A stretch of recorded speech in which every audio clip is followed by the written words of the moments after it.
Toujours un plaisir de vous retrouver, mesdames et messieurs. Bonsoir et bienvenue dans ce journal. Les titres. Au Sénégal, le Conseil constitutionnel rejette la réforme de la Constitution adoptée par l'Assemblée nationale. En République démocratique du Congo, l'opposition appelle à la démission du président Félix Tshisekedi et annonce une grande manifestation. Et puis au Moyen-Orient, de nouvelles frappes américaines contre l'Iran et la riposte de Téhéran ravivent les tensions dans la région. Mesdames et messieurs, bonsoir et bienvenue dans ce journal. Le Ghana et la Côte d'Ivoire, les deux pays premiers producteurs mondiaux de cacao, ont annoncé leur volonté de renforcer leur coopération afin de mieux influencer le prix du cacao sur les marchés internationaux. Les deux pays envisagent la création d'une OPEP de cacao pour mieux défendre les intérêts des producteurs. Suivons ensemble. L'industrie du chocolat continue d'enregistrer une croissance et des bénéfices colossaux alors que les producteurs de sa matière première, le cacao, peinent à survivre. Aujourd'hui, les deux premiers producteurs mondiaux ripostent avec une stratégie directement inspirée du modèle de l'OPEP. Fin 2024, le prix du cacao a atteint un niveau record, frôlant les 13 000 $ la tonne. Depuis, il a chuté de près de 75% à un peu plus de 3 000 $ la tonne. Cette chute a contraint la Côte d'Ivoire à réduire de 57% le prix garanti aux producteurs. Le Ghana, lui, a emboîté le pas avec une baisse de 29%. Abidjan a dépensé près d'1 demi-milliard de dollars pour acheter du cacao refusé par le marché. Les paiements aux producteurs prennent du retard et découragés, beaucoup abandonnent la culture du cacao. Les présidents Alassane Ouattara et John Dramani Mahama ont désormais convenu de relancer ce que certains appellent l'OPEP du cacao, une stratégie coordonnée visant à harmoniser les prix aux producteurs et les calendriers de récolte dans les deux pays. L'ambition de devenir des faiseurs de prix plutôt que de les subir ne se limite pas au cacao. Les dirigeants africains envisagent des alliances similaires pour des minerais stratégiques comme le cobalt. La République démocratique du Congo a démontré son influence en tant que premier producteur mondial en pesant sur l'évolution des prix. En cas de succès, cette OPEP du cacao pourrait transformer non seulement l'industrie du chocolat, mais aussi la manière dont l'Afrique commercialise des matières premières. Et puis au Sénégal, le Conseil constitutionnel a invalidé ce jeudi la réforme de la Constitution adoptée par l'Assemblée nationale le 29 juin. Les sages estiment que le texte est contraire à la Constitution en vigueur, portant ainsi un coup d'arrêt au projet de révision. Les explications dans ce reportage. Une victoire d'étape au Sénégal pour le camp présidentiel. Le Conseil constitutionnel a invalidé jeudi la réforme constitutionnelle adoptée par l'Assemblée nationale le 29 juin, la jugeant anticonstitutionnelle. Les sages ont invoqué entre autres les violations des articles 82 et 103 de la Constitution.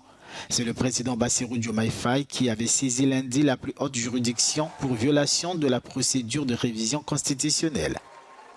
La réforme proposée par le parti PASTEF d'Ousmane Sonko visait à renforcer les prérogatives du pouvoir législatif en lui accordant des pouvoirs d'enquête plus étendus.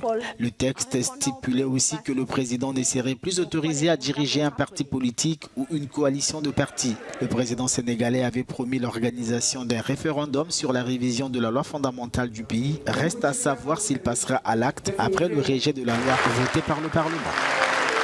En République démocratique du Congo, les principaux dirigeants de l'opposition ont appelé ce jeudi à la démission du président Félix Tshisekedi.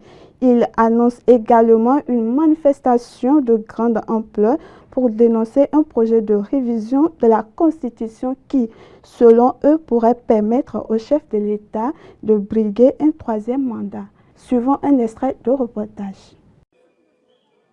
En République démocratique du Congo, les dirigeants de l'opposition ont appelé jeudi à la démission du président Félix Tshisekedi et à une manifestation de grande ampleur le 22 juillet prochain contre les modifications constitutionnelles qui pourraient lui permettre d'accéder à un troisième mandat.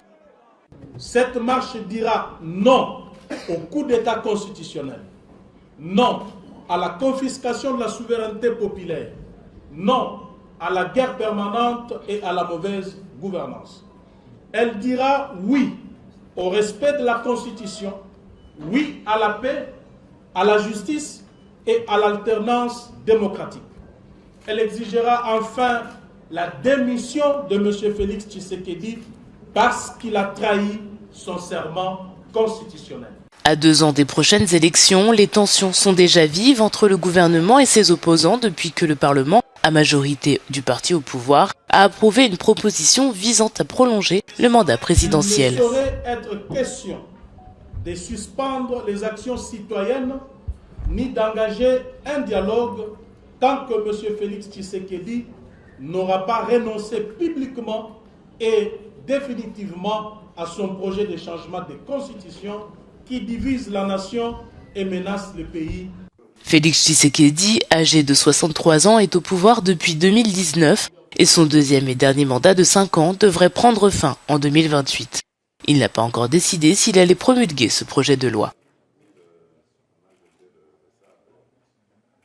Autre information à présent, au Moyen-Orient, les tensions sont de nouveau montées d'un cran après de nouvelles frappes américaines contre l'Iran, suivies d'une riposte de Téhéran. Cette nouvelle journée d'affrontement ravive les inquiétudes sur une possible escalade militaire dans la région. Le reportage.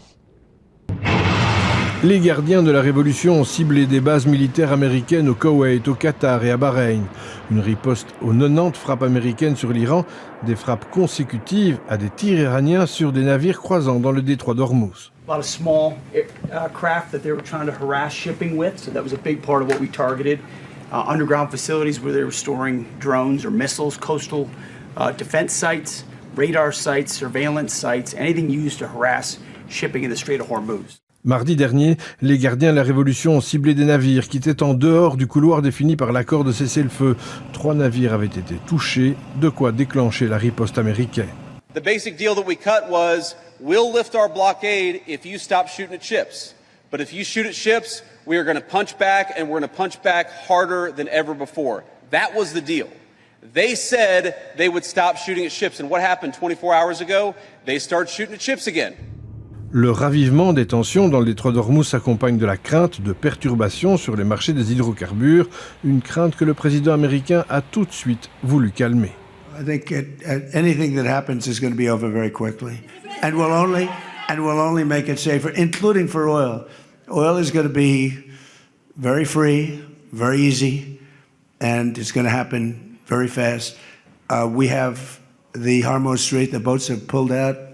I mean, there's a gusher of oil right now. We have a lot of oil. Cette journée marquait aussi le dernier jour des funérailles d'Ali Khamenei, le guide suprême de la République islamique, tué fin février dans les premières frappes de la guerre. Le cercueil a parcouru l'Iran et l'Irak pendant 6 jours. Au terme de ce voyage, il a rejoint Mashhad, ville natale d'Ali Khamenei. Dans la foule, de nombreuses pancartes rédigées en farsi et en anglais, appelant à ce que l'on tue Donald Trump, le signe d'une soif de vengeance.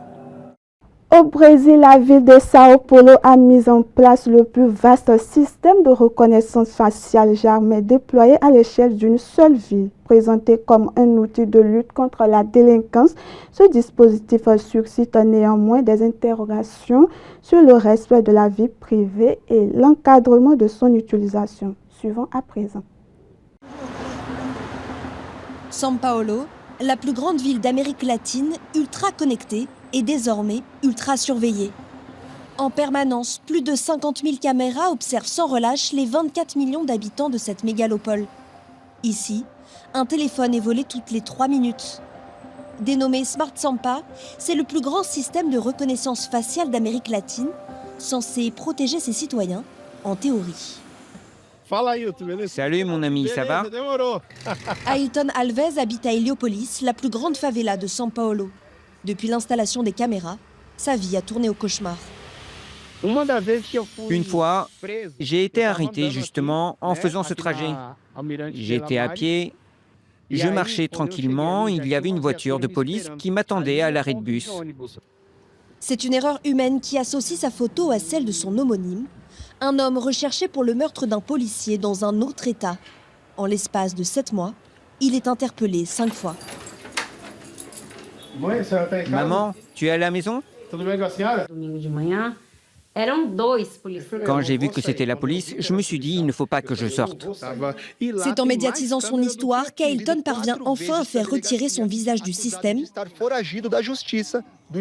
Mais la traque a traumatisé toute sa famille. Vous imaginez un peu la honte devant ma famille, devant mes voisins. J'ai vécu ici toute ma vie, je connais tout le monde. Tout ce qui nous reste de ça, c'est un sentiment d'impunité. Et lui, qu'est-ce qu'il devient? Et son état psychologique? Et toutes les opportunités d'emploi qu'il a perdues? Qui va réparer tout ça? Personne. Avec un budget de plus d'1,5 million d'euros par mois, Smart Sampa se vante pourtant d'être infaillible. 7 anos de fuga acabam em poucos minutos. Smart Sampa, inteligência para deixar São Paulo mais segura. Une efficacité que la mairie affiche jusqu'à l'entrée de ce centre de contrôle avec ce prisomètre qui décompte en temps réel le nombre d'arrestations.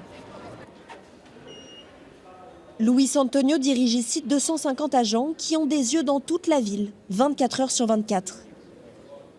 Cinco. Pegamos, mais um. Mais um. Onde é que ele tá? Tá com você?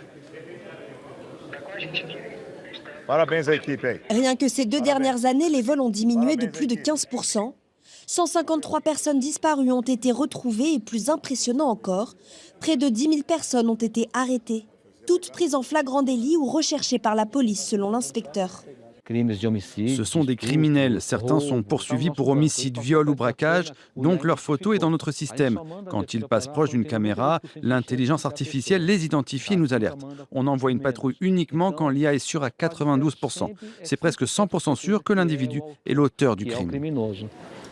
Dernière information pour clôturer cette édition. À la Coupe du Monde 2026, la France a battu le Maroc 2-0 jeudi en quart de finale. Cette victoire met un terme au parcours historique des Lions de l'Atlas dans la compétition et qualifie les Bleus pour les demi-finales. Suivant les temps forts de cette rencontre.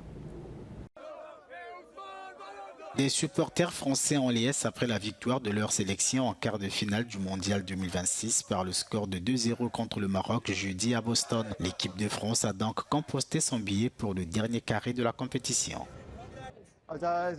C'était un très beau match, bien joué par la France. Les Français ont fait preuve de beaucoup de patience, ont été bien organisés, ont construit leurs actions progressivement, ont bien fait circuler le ballon et oui, se sont créés de nombreuses occasions. Ils ont su les concrétiser en marquant 2 buts. Le Maroc a manqué un peu de chance. Les Marocains étaient juste un peu plus lents. Les Lions de l'Atlas ne disputeront pas les demi-finales de la Coupe du Monde 2026.